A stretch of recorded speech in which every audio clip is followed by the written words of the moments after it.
Chapter 36, Cold, Cold Hearts.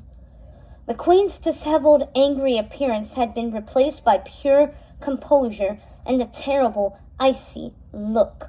In the dreary dungeon light, her red eyeshadow looked particularly frightening, and her mouth was sharply downturned. "Take the helmet off, Red," she said. Red couldn't move. The Queen pursed her lips and snapped her fingers. The soldier nearest her lunged forward and yanked the helmet off Red's head. She cried out, feeling it graze her ear. "I had a bad feeling about you," the Queen of Hearts continued coolly. "We caught your little friends. You should have run." The Queen shook her head. A look of keen disappointment spread across her face. "I hoped I would be wrong. But with the way you've been acting lately, all this talk of parties, and I see your face at royal training, you act like you can hide it, but you're weak. You came back for them, for your so-called friends. And where did it get you?" Red's mind was reeling.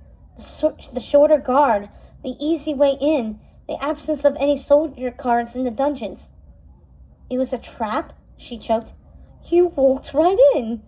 For a terrible moment, Red thought her mother might cry. "How could you?" "This is wrong," said Red. "How you treat these people, it's all wrong." But the Queen turned her back and snapped her fingers. At once the soldier cards that flanked her marched forward, grabbing hold of Red. Two more moved behind her for Chester and Ace.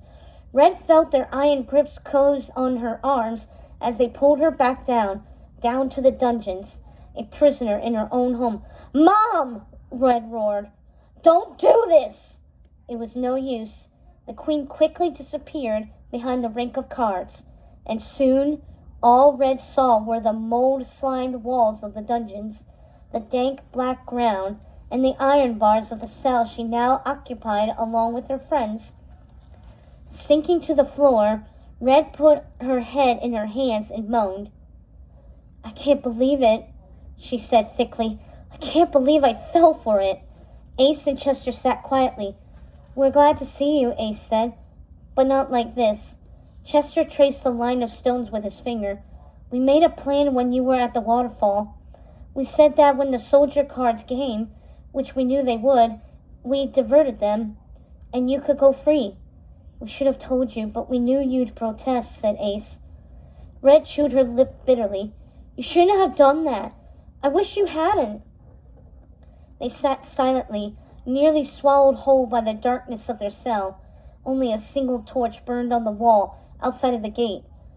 "Do you think we'll die?" Ace said quietly. There should have been fear in the question, but instead he just sounded numb. "She wouldn't kill her own daughter, would she?" Chester asked. "She might kill us, though." "She won't," Red said sharply. "There hasn't been an execution in years." "Are you sure?" Ace asked. "Maybe she just hadn't broadcast it. I'm sure. She likes the spectacle too much to hide it." "Well, doing it at the tea ceremony would certainly be a spectacle," Chester said darkly. "A good time to really make an example to everybody." "Oh, clubs, you don't think—" Ace said.